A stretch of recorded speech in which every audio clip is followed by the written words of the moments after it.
It's time to sit back, relax, and listen to Conversations with Joan. Conversations with Joan will inspire, motivate, and empower you. Live your best life now. Listen, learn, think, and decide. And now, here's your host, Joan Herman.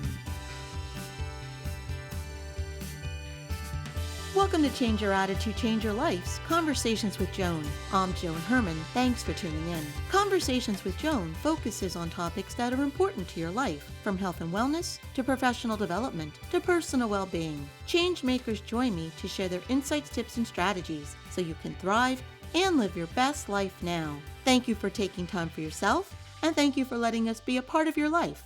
Now, let's start talking. Regardless of our current financial state, being financially independent is something that appeals to just about everyone. While it may not appear to be the case, there are things we can do in order to be able to create the lives we want and support the people we love. Joining us today to talk about how we can make money make sense is Jean Chatzky, the CEO of HerMoney.com. Jean has been the financial editor of NBC's Today for 25 years and the financial ambassador for AARP. She appears frequently on CNN, MSNBC, and was a recurring guest on the Oprah Winfrey Show. Jean is a New York Times and Wall Street Journal best-selling author. Her latest book is Women with Money. Welcome, Jean. Thanks for joining us. Oh, Joan, thank you so much for having me. It's a pleasure. I'm so happy that you're here with us today because I really wanted to do this show. There are so many people who are experiencing financial challenges. Many are going through things they've never seen before. They want financial freedom, and yet it's something that they struggle to achieve. What do you believe are the biggest roadblocks that many face to achieving this goal? Oh boy, that is a big question, and right now it is a pandemic problem. When you look at the rate at which the virus is spreading, the enormous number of people who are out of work have to shut down their businesses. You really can't separate that.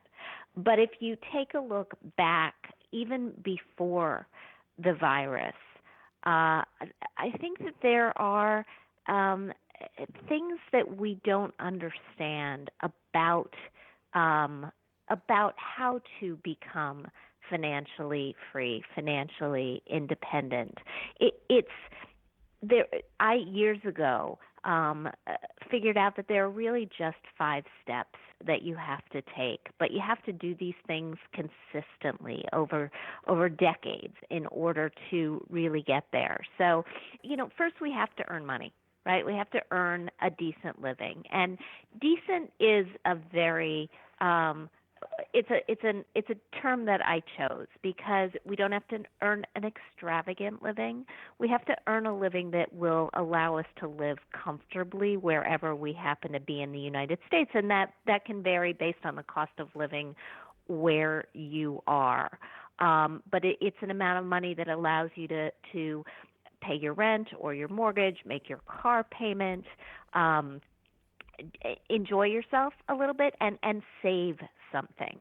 The second step is that we have to save habitually. We have to save regularly. And these days we need to aim to be saving 15% of whatever it is we're earning on a consistent basis. And that 15%, by the way, can include matching dollars from an employer if you're lucky enough to receive them. So step 3 is that we have to grow that money. Of course, we want to take that 15%. We want to build an emergency stash. I think that COVID has really pointed out the fact that an emergency fund is not really it's not something you just want. It's something that you have to have. It's a need. And so we want to make sure that that's there. But then we have to take the money that we're saving and we have to invest it so that it can work for us as hard as we're working for ourselves. Fourth step is that we've got to protect this financial world that we're building over time. That does, again, hearken to the emergency cushion, but it also means having the right insurance, the right estate plan, so that no disaster can take this whole batch of hard work that you've done away from you. And for me, step number 5 is that you got to figure out some way to give back that is meaningful to you, because although more money doesn't necessarily buy more happiness. Figuring out a way to give back actually does make us significantly happier. And I think that's always an important thing to remember. But as we head into Thanksgiving and the holidays, it's the time of year where we really focus on that message. Jean, one of the things my parents always taught me, and they were raised during the Depression, they taught me the importance of living within my means. With all of the apps that are available today and the increased use of credit cards, do you think that that's one of the biggest problems, that people are not living within their means? I think so. But I also don't think it's a problem. You know, we hear personal finance experts all the time talking about skipping the coffee, right? It's all about we're spending too much money on our lattes. It's really not that. It's that the cost of living for years during the recession continued to rise while wages were just stagnant for a good decade for the vast majority of American families. And beyond that, we also have a massive student debt problem. Mm-hmm. And those payments have made it really, really difficult for young people, our millennials, our Gen Z, to live on what they make. I mean, in part, that's a big reason that you've got people, young adults, living at home with their parents in record numbers these days. And so, yes, I think I do believe that it has become far too easy to spend and far too invisible to spend, as you were saying. But I also don't want to say this is all your fault, because there's a lot societally that has gone on as well. Well, you're right, because anyone who graduates college, the debt that they've incurred, they couldn't possibly start off with a job that would enable them to cover those loans, pay rent, and live. So you're absolutely right. They're starting out in the hole. And I think it was, I can't remember how long, and I'm really dating myself in this conversation, but I think it wasn't that long ago where the rule of thumb for a mortgage, I believe, was 1 week's pay was to cover your mortgage. And if you look at mortgage rates today and what people are actually earning, it doesn't even come close to that. No, it doesn't. I mean, I think if you can get your housing expenses in at 30-ish, 35% of what you earn, particularly in the larger cities, you're doing a good job. But then, of course, there is, and you brought this up earlier, there's the rising cost of staying healthy. And it's a very important time to talk about that now, because we're in the open enrollment period for healthcare. So over the past couple of decades, two things have happened. First, individuals, much as we've been asked to take responsibility, more and more responsibility for our own retirements as the pension system has evaporated and the 401k system has taken its place, we've been asked to take responsibility for our own health care.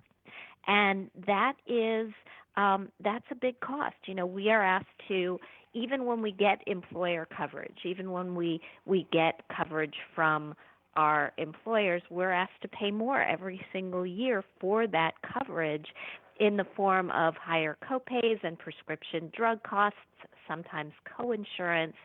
And right now, we're in the middle of what we call the open enrollment period, the time of year where individuals get to once again make a decision about the health plan that we want for the next year.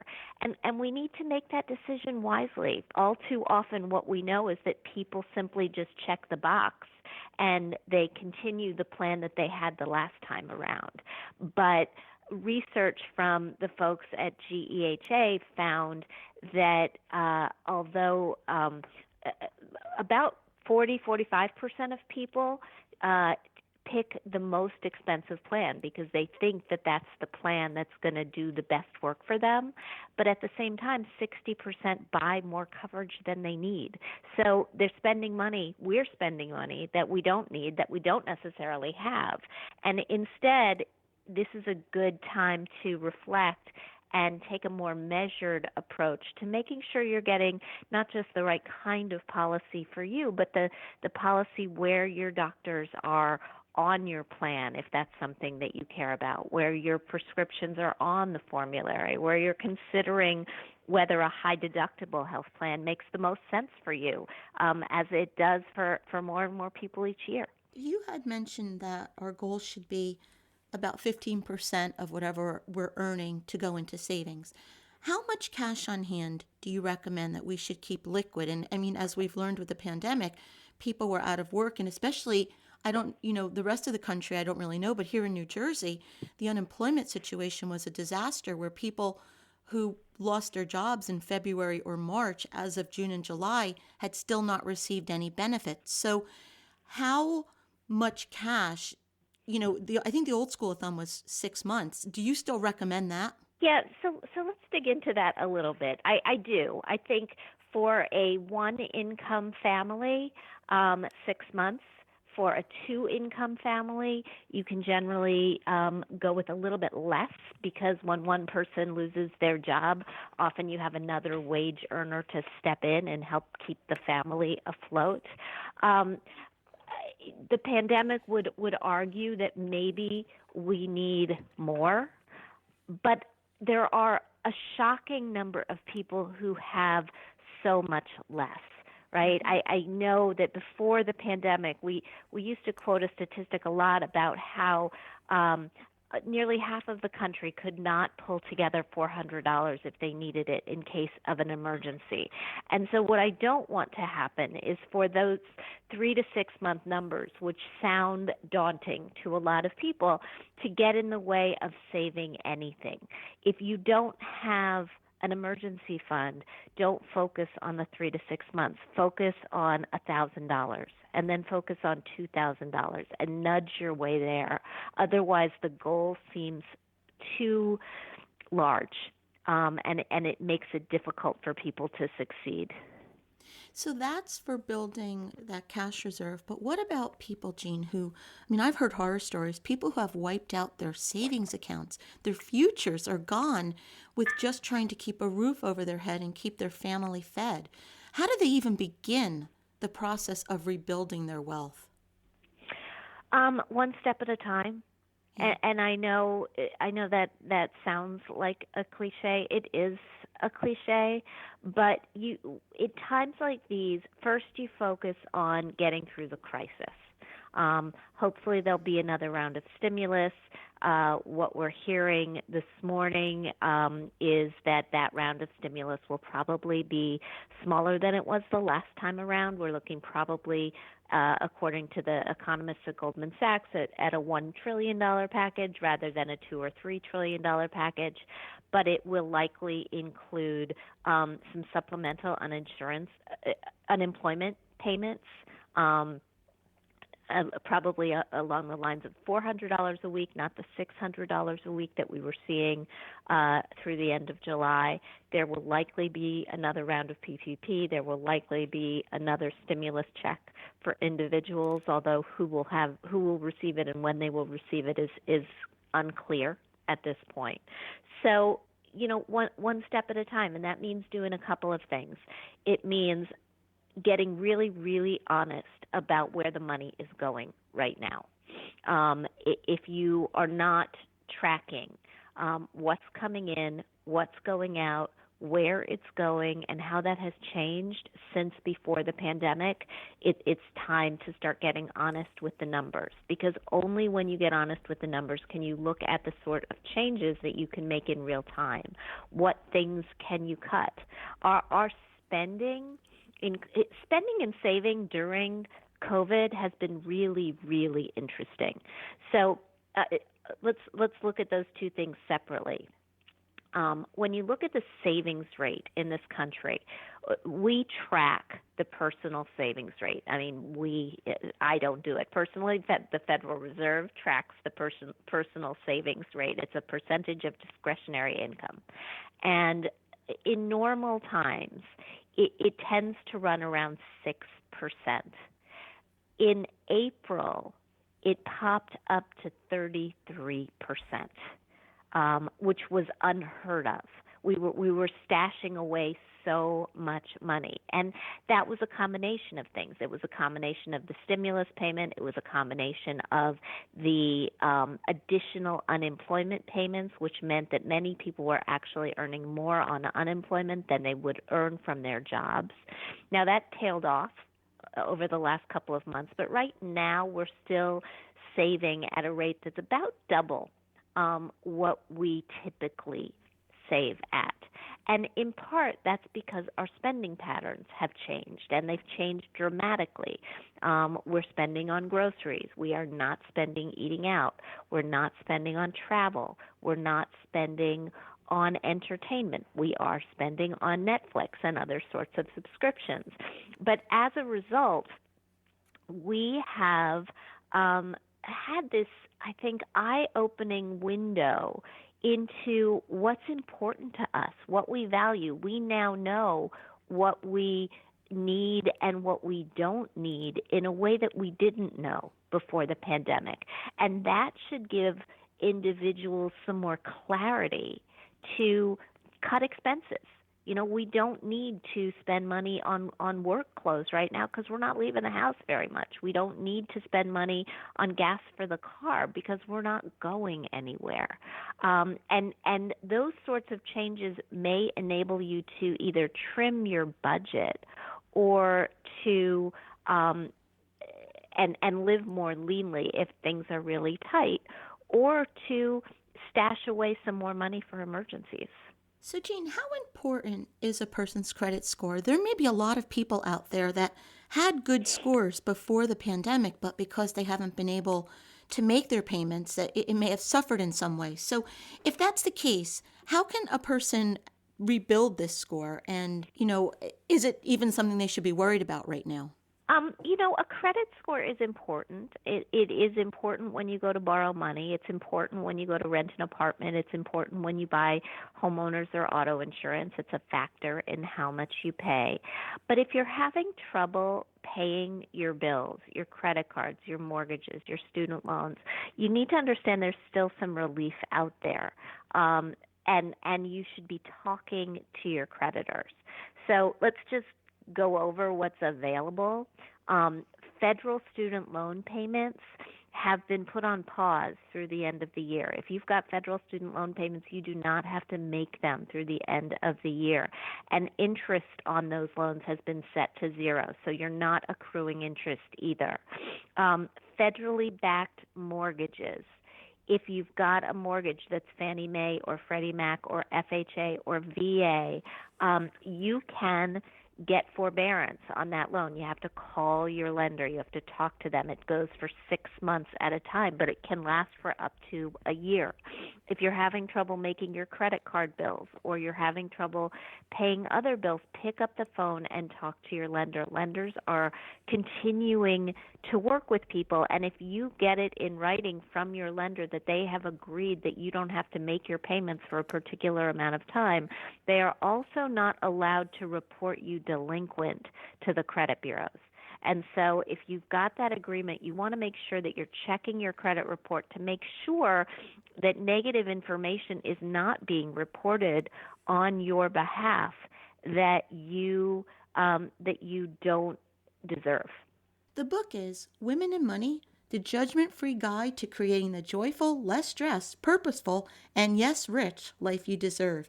If you'd like to get more information about Jean and her work, you can visit jeanchatzky.com, or as always, you can visit our website, cyacyl.com, which stands for Change Your Attitude, Change Your Life. While on the site, listen to past shows on demand, read 24/7 magazine, or our digital articles, and be sure to sign up for our mailing list. Jean, in our final moments, what's the takeaway? What would you like to leave our listeners with? So a couple of things. I just want to go back to the fact that now is a really important time to focus on your health care. And if you are not sure how to buy the best health plan for you this year, I've put together a very helpful resource. You can find it at geha.com/how-to-shop. geha.com/how-to-shop. The other thing that I think is incredibly important is that we keep the lines of communication open. If you are managing your money with a spouse, with a partner, with a family, you got to talk about your priorities right now. You have to talk about what you want from your money, and you want to talk about how to make this limited resource that we have go as far as it can possibly can. Having a plan is a big stress reducer. Jean, thank you so much for joining us today. It has really been a pleasure having you here with us. Thanks so much for having me. This is Conversations with Joan. Until next time, thanks for tuning in.